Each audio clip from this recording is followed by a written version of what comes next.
Eu tive tanto pesadelo nessa quarentena, gente.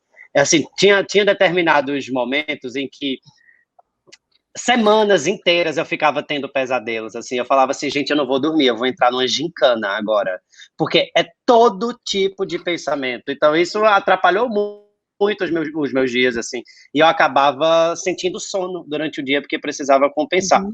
Ao mesmo tempo, eu acho que isso foi um processo que era tão difícil para todo mundo, né, tão específico, porque ele era um processo coletivo e também era um processo individual de isolamento e tal, que eu acabei me entregando um pouco, assim, em determinado momento, falei assim, eu tô sentindo, a minha cabeça tá fazendo essa gincana à noite, e eu tô sentindo sono de dia, e eu tenho, ao mesmo tempo, o privilégio de não precisar sair para trabalhar, e ao mesmo tempo, o desprivilégio de não ter trabalho nenhum para fazer, não estar ganhando nenhum dinheiro, assim, também, porque são todas as questões que apareceram nesse momento.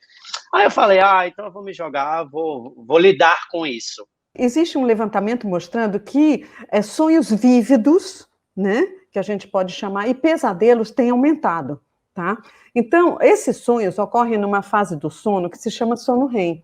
Então, muitas vezes, se você está tendo sono fragmentado, você está passando por um período que é ansiogênico, estressante, né? Então, as preocupações, elas podem aparecer, são memórias e vivências que estão lá guardadas, e durante o sono, elas podem aparecer como sonhos, ou sonhos vívidos, né, que tem muita gente referindo assim, que sonha e acorda e não sabe se aquilo aconteceu de verdade ou não.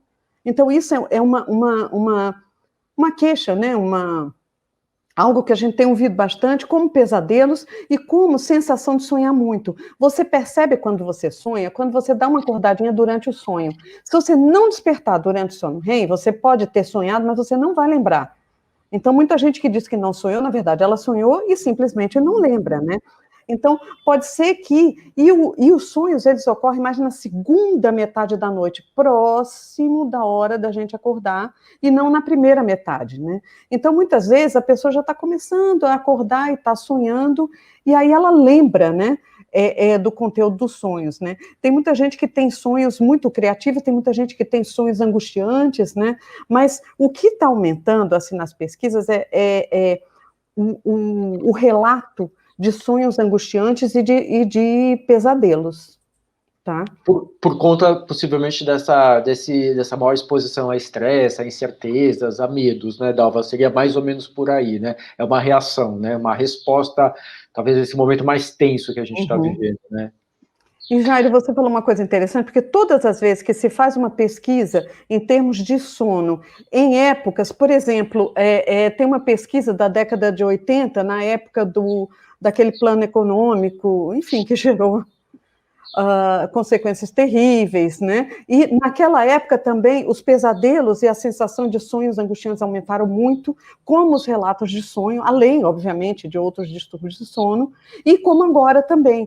Então, parece que em épocas de estresse, de calamidades, isso de fato pode acontecer. Agora, se o indivíduo, que não é o caso do nosso ouvinte, se ele estiver tendo muito pesadelo e muito sintoma de ansiedade, existe também o transtorno de estresse pós-traumático, né?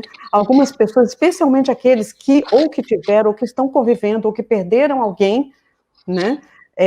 Ou que estão no front, vamos dizer assim, da pandemia, os profissionais de saúde, tem muito profissional desenvolvendo esse tipo de transtorno de estresse pós-traumático, que é outra coisa que preocupa, e é caracterizado pelos pesadelos, né?